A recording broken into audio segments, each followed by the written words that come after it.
Good morning! Welcome ulit, Bridging the Gap.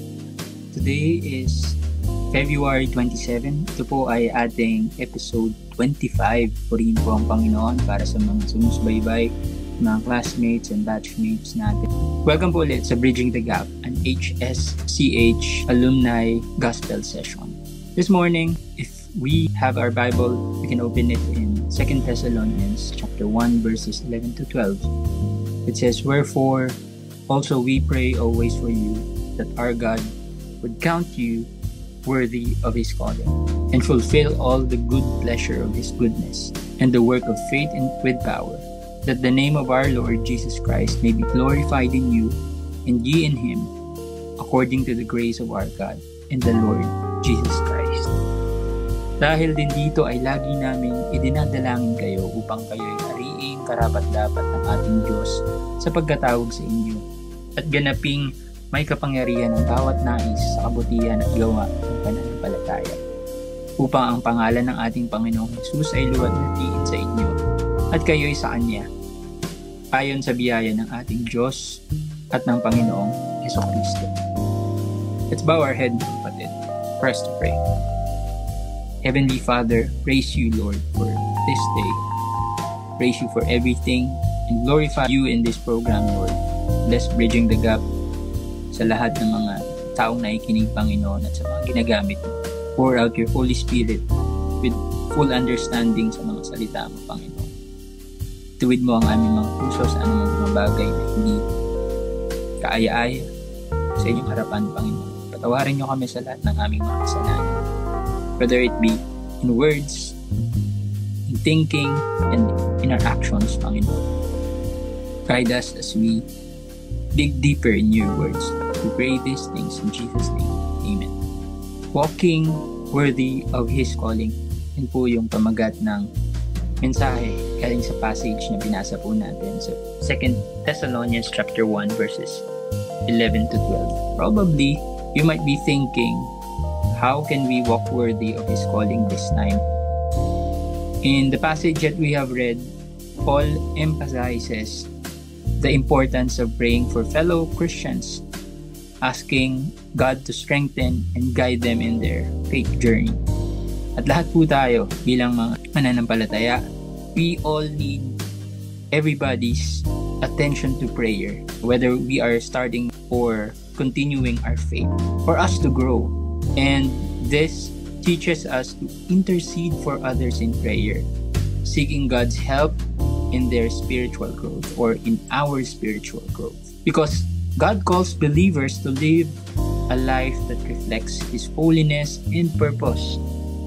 And we should strive to walk in obedience, faith, and righteousness to fulfill this calling. Sabi nga sa Ephesians 4:1, "I therefore, the prisoner of the Lord, beseech you that ye walk worthy of this vocation wherewith ye are called." Namamanik nga ako sa inyo, akong bilanggo sa Panginoon, na kayo'y magsilakad ng nararapat sa pagkatawag na sa inyo'y tinawag. Kaya dapat po tayong maging masigasig sa pananalangin para sa ating mga kapatid sa pananampalataya upang sila'y lumago sa kanilang spiritual na buhay. Kung sa palagay po natin, pagkakataong ito, habang naikinig po kayo, that we are at the stage where we can pray for someone who's currently struggling with their spiritual life. That's it.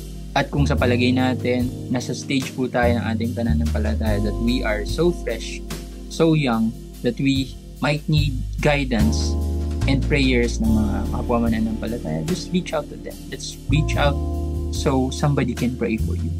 I have 3 major things na gusto kong i-share ngayong araw in reflecting our passage about walking worthy of His calling. Let's start with faith in action with God's power. Faith should not be passive. We have learned that from a lot of lessons in the past, that faith should be active. It must be accompanied by works that glorify God. And true faith is demonstrated through actions. And God empowers believers to accomplish His will. And this separates us from the devil. Why? According to James chapter 2 verses 17 to 19, even so faith if it hath not works, is dead, being alone. Yea, a man may say, Thou hast faith, and I have works. Shew me thy faith without thy works, and I will shew thee my faith by my works. Verse 19, Thou believest that there is one God. Thou doest well. The devil also believed and trembled. Gayun din naman, ang pananampalataya na walang mga gawa ay patay sa kanyang sarili. Oo, sasabihin ng isang tao, ikaw ay mayroong pananampalataya at ako ay mayroong mga gawa. Ipakita mo sa akin ang iyong pananampalataya ay walay sa mga gawa. At ako sa pamamagitan ng aking mga gawa ay ipakita sa iyo ang aking pananampalataya. Ikaw ay sumasampalataya na ang Diyos ay iisa. Mabuti ang iyong ginagawa.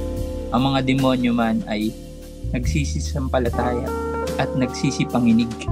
Ang tunay na pananampalataya po ay hindi lang nasa salita, kundi dapat makita rin po sa ating mga kilos at gawa.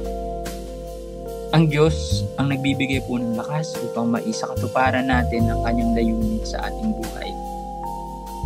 Pangalawang bagay po, aside from faith in action with God's power, let's talk about glorifying Christ in our lives. As mentioned, everything we do should ultimately bring glory to Jesus Christ.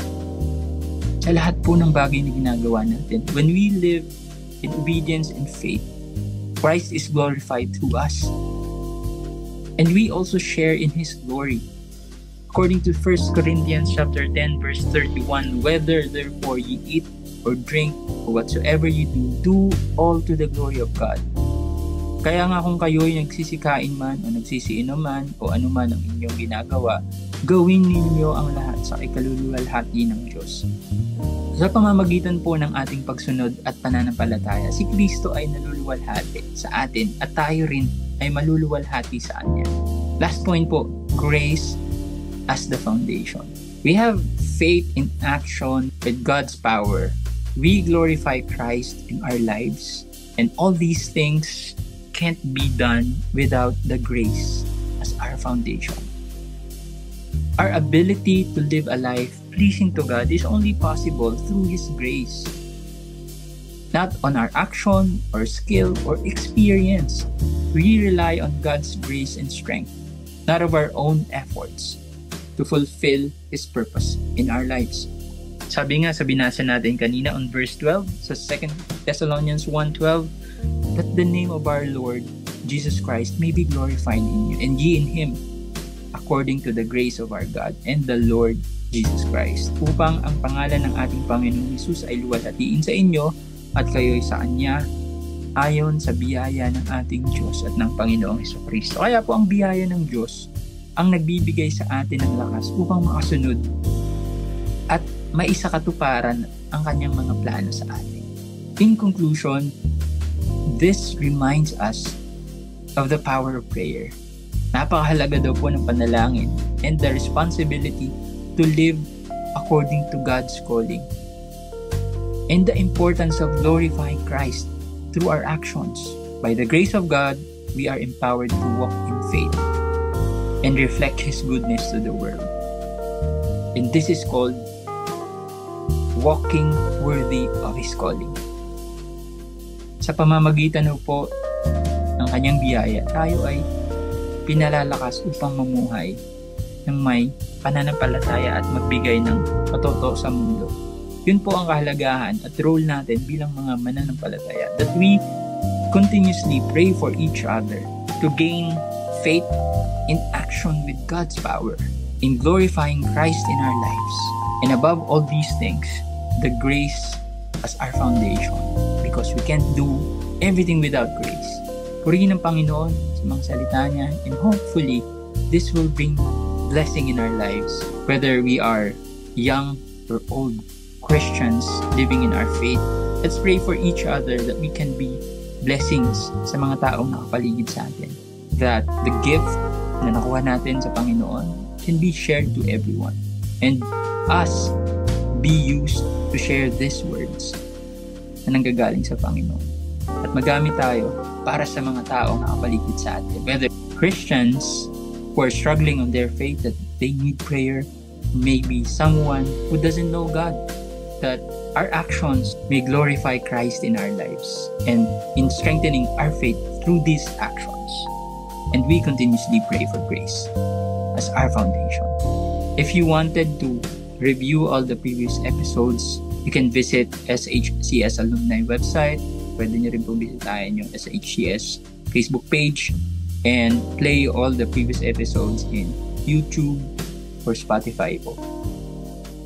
If you have questions or prayer requests, you can comment or you can reach us directly. Message us directly so we can pray for you.